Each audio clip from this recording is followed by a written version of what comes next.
brings you out to Detroit? You know, we're in Detroit. It's a great African American community, so I think the UFC wanted me to come out and talk to the kids. Really? No, Detroit's it's considered the Midwest. That's part of the reason we got an opportunity to go and talk to some kids today in martial arts. I went there to talk to them, you know, try to inspire them with some words of wisdom, being from a similar environment. Me and Kevin Lee, we actually left there and we were inspired, and just by the discipline, and there's still good people out there that respect martial arts, and they still are teaching them the discipline, the life skills, the respect, the honor, the reason why I got into the sport. So at one point of my career, I just felt like it was lost. I felt like it was all entertainment, and you know, I really stopped liking it, not even liking fighting at all. So it was just refreshing to see that, and people utilize martial arts to teach those life lessons. So. You said that jokingly, but is that something the UFC has asked you to do to sort of help with outreach to, you know? I mean, they don't have to ask me to do that. That's something I want to do. I would be offended if they wouldn't utilize me if there's an opportunity that presents itself. So that's something I do. I don't go around and just do it for the cameras, but I've spoken to over 200 schools before.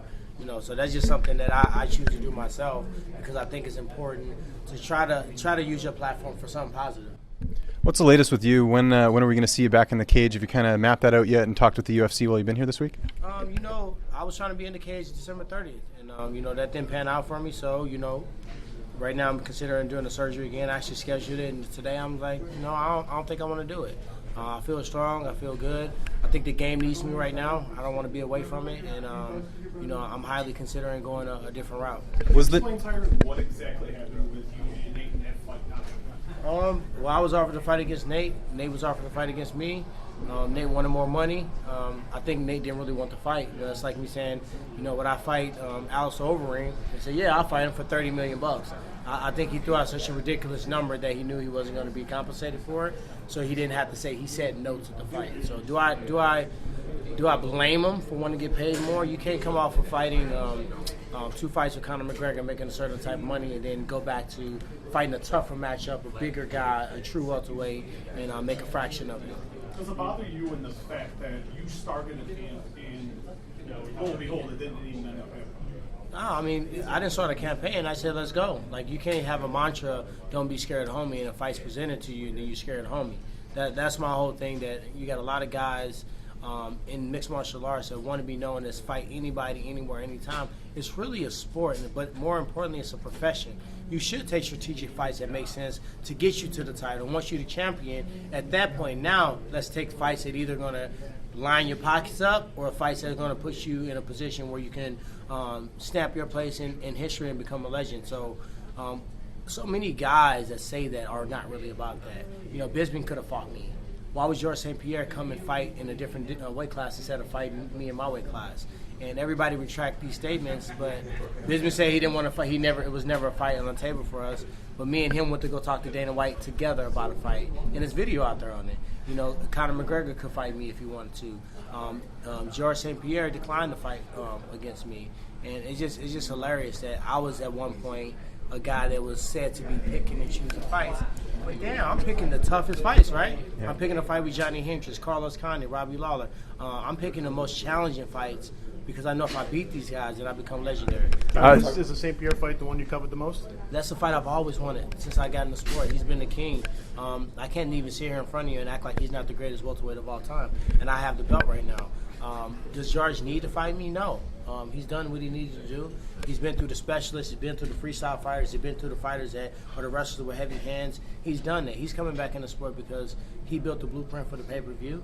We started seeing it take off. The sport started really catching fire. Now he want to come back and participate in some of those points. He don't have nothing to prove, and I'm not the guy he want to fight right now because, you know, I just in my head I just really feel like people have a short-term memory. They forget that I got 11 finishes, 9 in the first round. The way that I got to the top, you know, I didn't get to the top by bumping my gums and wearing a really pimped out custom suit. I did it the old school way, and a lot of people have lost heart on what it takes to get to the top. You feel confident enough you can finish, George? That come along with Sam? Of course. He released a statement today saying that he's got colitis and. What is colitis? I don't exactly. It's like a colon issue, I think. Do you have questions about what it means? I don't have questions what it means, and I'm not saying that he doesn't have the condition that he has, but was he even scheduled to fight? I think it's a method in which he's going to buy some extra time. What does a Robert Whittaker fight does for his career? Nothing. Young, spunky, hungry fighter that's going to come after George with everything he got. How does that help him? He's not going to make nearly the amount of pay-per-view he did in Bisping. And I haven't seen the numbers yet, but I don't think Bisping and GSP did the numbers they thought it would do. So I think he's smart. I think he doesn't have to take that risk once again. He's already done what he needs to do. And I really don't think he wants to reign over a division and defend the title with all these guys coming back to back to back. He wants to fight fights that are important to him. And I don't blame him, man. I can't. Last week I came to grips. I may never fight George St. Pierre, and I'm okay with that. So are you ready to move on from that fight?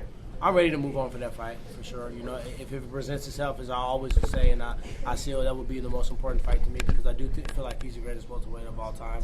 But if I continue to beat and defeat everybody they put in front of me, it's only a matter of time before I take that title. What about Colby Covington? He's been talking a lot. You said that you're rethinking the surgery now. Yeah. When do you think that you'll make a final decision as to Well, I'm scheduled right now for December 19th, so I don't have too long. You know, I was actually scheduled before in November to get the surgery. But then the Nate Diaz conversation, I postponed the surgery. So for all you people that don't think it's a fight, I don't know about you guys, but I'm busy and I'm working every week. I'm on a plane twice a week, and I would have never rescheduled my surgery and pushed myself back 3 to 4 weeks had it not been a fight on the table. So it was December 7th, and I started doing the math. I'm going to be working in Winnipeg. Do I want to get the surgery and fly out there? So I decided right when I get from Winnipeg, I'm flying to Pensacola, Florida. I'm having Dr. Andrews perform the surgery. He's nationally known for this type of deal. I'm gonna spend 3 or 4 days there. They're gonna come check on me every day, rehab twice a day, and then I'm gonna fly home for the holidays. So right now, that's the tentative plan. But I just been praying over it, giving it some different thought, and man, I really don't feel like I need to do it. Me and Duke was in there hitting pads, working on technique and stuff yesterday. Man, I feel like a beast. So I'm gonna pray over it. We'll see in the next week or so. I would say 7 days or so. If you do get it, Will they pay for my surgery? Yeah, they pay for my surgery.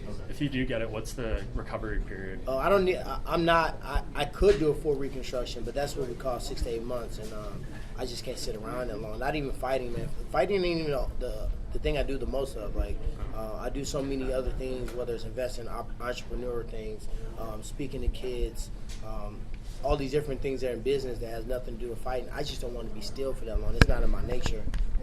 So the surgery that I'm getting is they're going to clean out.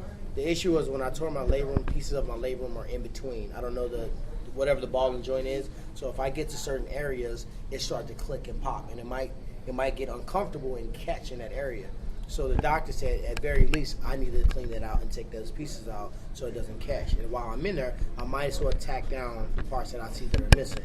Inject stem cell on the way out, inject PRP on the way out, expedite your recovery. So that's what I'm looking at, and hopefully, from what I hear, is 3 to 4 months. Tyron, you said this called Dana this week, delusional Dana. I was wondering if he responded to you.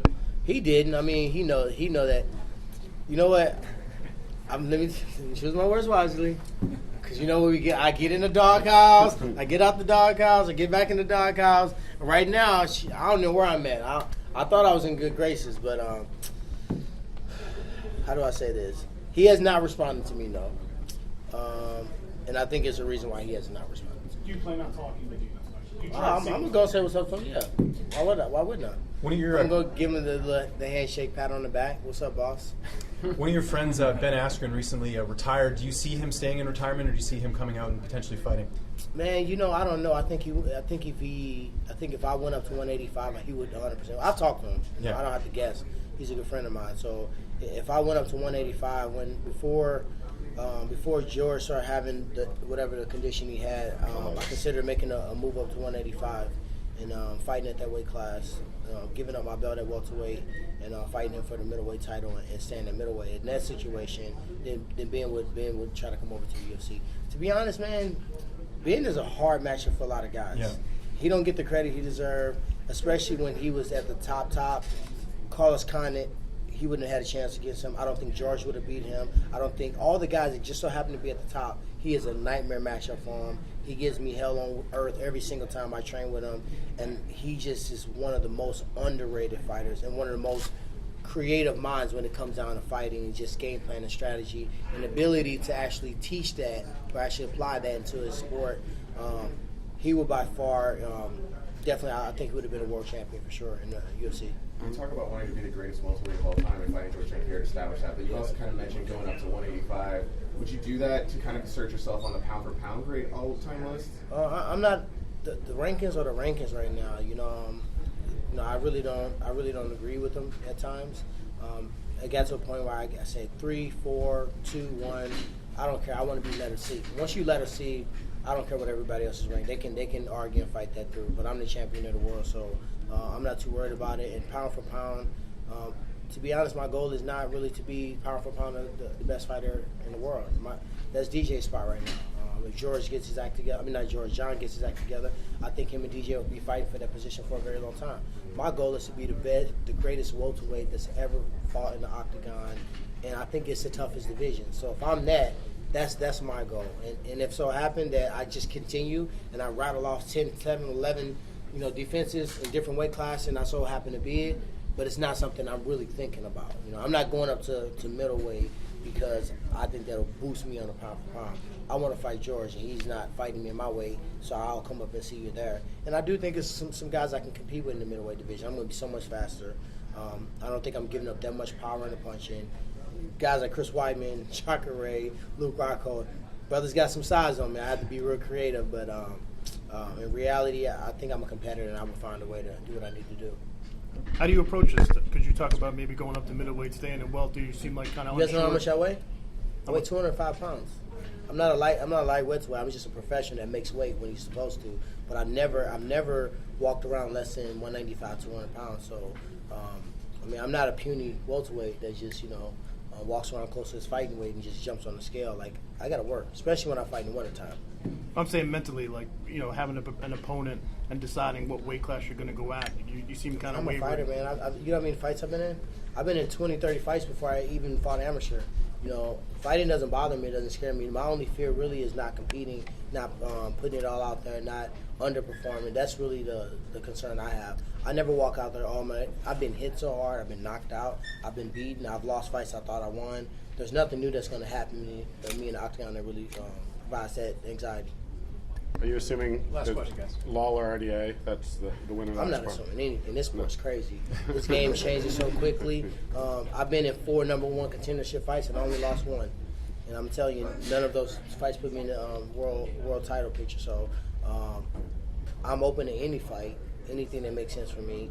But right now, I'm not putting myself in a box and said these are my next guys. Who else is doing that? What other division besides my division is forced to actually compete against a number 1 contender?